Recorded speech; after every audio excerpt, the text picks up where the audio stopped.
Hello friends, आप देख रहे हैं आपका चैनल शेयर बाजार विद आयुष। और दोस्तों, बात करेंगे इस वीडियो में एलजी इलेक्ट्रॉनिक्स आईपीओ के बारे में। तो दोस्तों, एक और मेगा आईपीओ इस साल का ओपन होने जा रहा है और जो डेट्स है वो निकल कर आ चुकी है। 7 अक्टूबर से 9 अक्टूबर के बीच में ये नया main board IPO LG electronics का ओपन होने वाला है।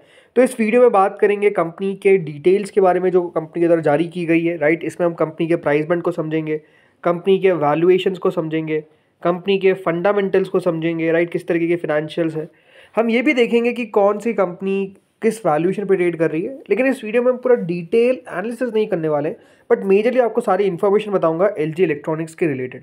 तो आप लोग देखिएगा वीडियो को पूरा ज़रूर। लेकिन उससे पहले फर्स्ट टाइम अगर आपने चैनल को विजिट किया है तो चैनल को आप लोग ज़रूर सब्सक्राइब कर लीजिएगा। सो एलजी इलेक्ट्रॉनिक्स इंडिया दोस्तों अब अपना आईपीओ लेकर आने वाला है। एक और दोस्तों साउथ कोरिया की कंपनी जो आपको काफ़ी बड़ी होती हुई नजर आई इंडिया के अंदर, अब वो अपने इंडियन नाम को लिस्ट करवाने वाले हैं, राइट। इससे पहले आपने देखा था Hyundai का आईपीओ, और अब दोस्तों एलजी इलेक्ट्रॉनिक्स का आईपीओ आता हुआ देखने को मिल रहा है। 10 रुपये की दोस्तों इस आईपीओ की कंपनी ने फेस वैल्यू तय की है। प्राइस बैंड, सबसे इंपॉर्टेंट प्राइस बैंड रखा गया है 1080 से 1140 का। जी हाँ, 1080 से 1140 का याद रखिएगा। इसका प्राइस बैंड कंपनी के द्वारा सेट कर दिया गया है। यानी आपको एक शेयर पड़ेगा 1140 रुपये का। टोटल 13 शेयर आपको मिलते हुए नजर आएंगे एक लॉट के अंदर। ये आईपीओ एक पूरा का पूरा होने वाला है OFS, which is offer for sale. यानी कोई भी पैसा, ये बात ध्यान रखिएगा, कंपनी के पास नहीं जाएगा। 11,607 करोड़ का, जी हाँ 11,607 करोड़ का ये आईपीओ होने वाला है। और ये सारा का सारा पैसा दोस्तों कंपनी के प्रमोटर्स के पास जाता हुआ नजर आएगा, जो अपना हिस्सा बेचते हुए दिख रहे हैं फ्रॉम दिस आईपीओ। यानी एक बात ध्यान रखिए कि प्रमोटर्स के पास पैसा जाएगा बिकॉज एक प्योर ओएफएस है, और 11,607 में से 1 रुपये भी कंपनी के पास नहीं जाएगा। अब होता क्या है, देखिए ओएफएस को बहुत नेगेटिव माना जाता है, बट एक बात ध्यान रखिए, ये सारी इतनी बड़ी कंपनीज हैं कि इनको कोई एडिशनल कैश की ज़रूरत नहीं है कंपनी के अंदर कि उसको हम यूज़ करें। इसलिए दोस्तों ये सारी कंपनीज अगर अपना आईपीओ लेकर आती भी है, इतनी बड़ी कंपनीज, तो वो मेजरली ओएफएस आता है। अब जैसे मैंने कहा, ओएफएस को माना ज़रूर नेगेटिव जाता है, उसके पीछे का रीज़न हो सकता है बिकॉज वैल्यूएशंस की बात कभी कभार लग जाती है कि वैल्यूएशन कंपनी ने महंगा रखा होगा। बिकॉज कोई भी अगर अपना हिस्सा बेचना चाहेगा किसी भी जगह, तो चाहेगा कि वो सबसे अच्छी वैल्यूएशन पे बेचे, सबसे अच्छे प्राइस बैंड पे बेचे, सबसे अच्छा पैसा बनाए। बट हमेशा वो सोच, ये बात ध्यान रखिए, ऐसा लगता है कि हो सकता है कि ना भी हो। उसके बारे में भी हम आगे बात करेंगे। बाकी 108 रुपये का याद रखिएगा एम्प्लॉयज़ के लिए डिस्काउंट है। तो अगर आप एलजी इलेक्ट्रॉनिक्स इंडिया के अंदर काम करते हैं तो आपको कंपनी ने 108 रुपये का डिस्काउंट दे दिया है एक शेयर पे, राइट। तो आप 108 रुपये का डिस्काउंट चाहे तो यूज़ कर सकते हैं, बट उसके लिए आपको एलजी इलेक्ट्रॉनिक्स इंडिया का एम्प्लॉय होना ज़रूरी है। इसके अलावा दोस्तों दोनों एक्सचेंजेस पे ही आपको लिस्ट होता हुआ दिखेगा। इस आईपीओ में दोस्तों रिजर्वेशन कुछ इस प्रकार से है कि 50% of the IPO is for QIB, मतलब 50% हिस्सा जो है वो दोस्तों सीधा सीधा QIB के पास जाता हुआ दिखेगा। 35%, अब इंपॉर्टेंट बात है, देखिए 11,607 करोड़ का ये आईपीओ है, उसमें से कुछ पोर्शन याद रखिएगा वैसे तो जाएगा किसके पास, थोड़ा सा पोर्शन है वो बहुत बड़ा नहीं एम्प्लॉयज़ के पास, बट उसको भी हम छोड़ देते हैं। अब 11,607 करोड़ का ये आईपीओ है, तो इस पर रिटेल का हिस्सा है 35%, मतलब लगभग रिटेल को 4,000 करोड़, जी हाँ कितना, 4,000 करोड़ रुपीज़ का हिस्सा जाता हुआ दिखेगा। 4062 के आसपास वैल्यू आती है। मतलब आप देखिए कि अगर 1 गुना रिटेल पोर्शन पूरा भरता है तो उसके लिए 4,000 करोड़ चाहिए, 2 गुना भरने के लिए 8,000 करोड़ चाहिए, और 3 गुना भरने के लिए 12,000 करोड़ चाहिए। अब हमने देखा है कि रिटेल में दोस्तों मैक्सिमम पैसा आता है 4,000, कभी 5,000, कभी 6,000, या फिर मैक्स टू मैक्स 7,000। मतलब ये आप कह सकते हैं कि ये इतने बड़े आईपीओज है जिसमें रिटेल को अलॉटमेंट लगने के चांसेस बहुत हायर रहेंगे। इसके अलावा HNI कैटेगरी में 15%, बिग HNI को याद रखिएगा उसमें 10% दिया जाता है, स्मॉल HNI को 5% दिया जाता है। तो इस तरीके से याद रखिएगा, यहाँ पर रिजर्वेशन रखा गया है, राइट। अब थोड़ा सा नज़र हम कंपनी के फाइनेंशियल्स पर डालते हैं। अगर आप कंपनी के नंबर्स को देखेंगे तो आपको नजर आएगा कि किस प्रकार से दोस्तों कंपनी का रेवेन्यू बढ़ा है। 20,108 करोड़ का रेवेन्यू था इन FY23। उसके अगले साल 21,557 करोड़ का रेवेन्यू हुआ, और फिर दोस्तों कंपनी का जो रेवेन्यू है वो 24,630 करोड़ हुआ। यानी ओवरऑल जो कंपनी का रेवेन्यू है बिटवीन FY24 टू 25 ग्रोथ आई है लगभग 14-15% की, राइट। अब आते हैं मुनाफे पे कंपनी का। अब ये बात ध्यान रखिएगा, ये जो इसके आगे के नंबर्स है वो सिर्फ एक क्वार्टर के हैं, तो उसको हम अभी देख नहीं रहे।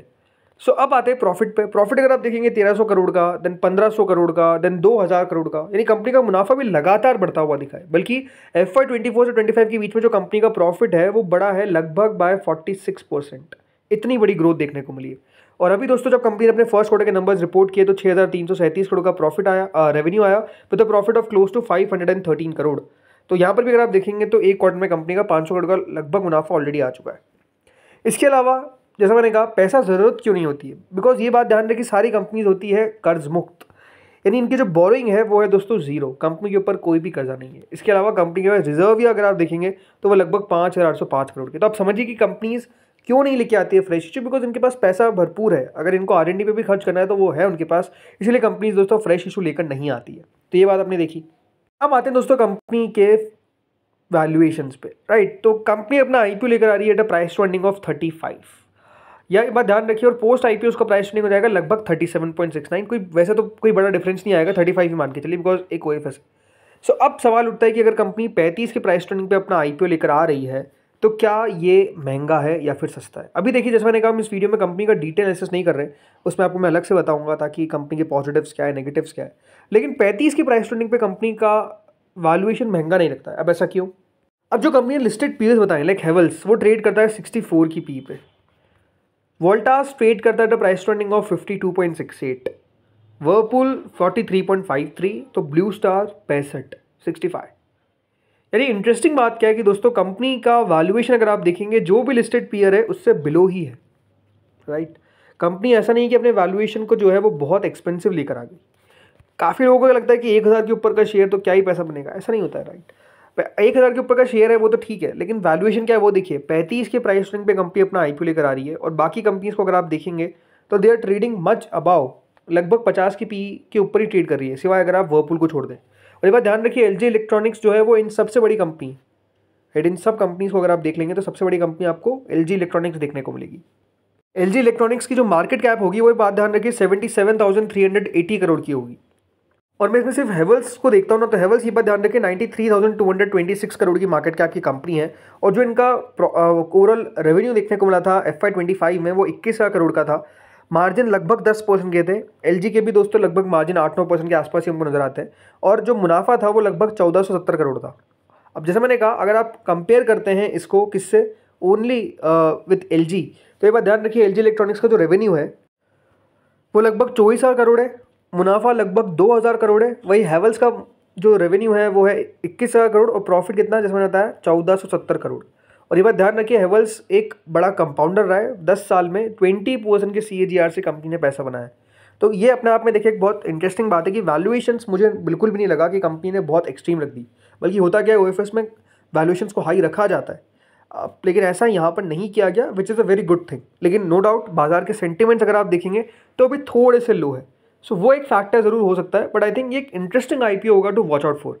प्लस एक और इंटरेस्टिंग बात क्या है कि ये IPO दोस्तों क्लैश कर रहा है with Tata capital. Tata capital IPO दोस्तों ओपन होगा 6 से 8 अक्टूबर के बीच में, ये ओपन होगा 7 से 9 अक्टूबर के बीच में। यानी इसका मतलब ये है कि अगर आप सोच रहे हैं कि मैं टाटा कैपिटल में IPO में पैसा लगा देता हूँ और आपके पास सिर्फ एक ही IPO के पैसे हैं, तो फिर आप LG इलेक्ट्रॉनिक्स में पैसा नहीं लगा पाएंगे। और अगर आप सोच रहे हैं कि मैं LG इलेक्ट्रॉनिक्स में लगा देता हूँ और टाटा कैपिटल में क्या मेरा पैसा फ्री हो जाएगा, या मतलब टाटा कैपिटल से अगर मैं लगा देता हूँ तो क्या LG इलेक्ट्रॉनिक्स में मेरा पैसा फ्री हो जाएगा, तो ऐसा नहीं होने वाला है। क्यों? मुझे बात ध्यान रखिए, 8 अक्टूबर को टाटा कैपिटल बंद होगा तो 9 तारीख को अलॉटमेंट आएगा, तो वही 9 का पैसा लगभग 10 तक आपको वापस मिलेगा। और वही ये 9 तारीख को बंद होगा, यानी आपको दोनों के लिए डिफरेंट पैसा चाहिए। प्लस ये दोनों IPOs अगर आप देखेंगे तो ये बात ध्यान रखिए इस साल के सबसे बड़े IPOs में से एक है, और आखिरी ऐसे बड़े IPOs रहेंगे इस साल के जो आपको आते हुए दिख रहे हैं। इसके बाद इतना बड़ा IPO इस साल तो कोई नहीं आने वाला है। तो ये बात ध्यान रखिए, अपने आप में बहुत इंटरेस्टिंग क्लैश होगा। ये देखना होगा कि इन दोनों IPOs को कितना रिस्पॉन्स मिलता है, specifically from the QIB categories. इतने बड़े IPO आते हुए देखने को मिलते हैं, तो QIBs तो हमेशा लगाते ही इतने बड़े IPOs में, दोनों में कितना लगाते हैं। सो बहुत इंटरेस्टिंग होने वाला है ये IPO देखना। बाकी इस वीडियो में इतना ही था। GMP भी शुरू हो गई है, लेकिन अभी इस वीडियो में कवर नहीं करेंगे, अगले वीडियो में कवर करेंगे जो GMP वाला रहेगा।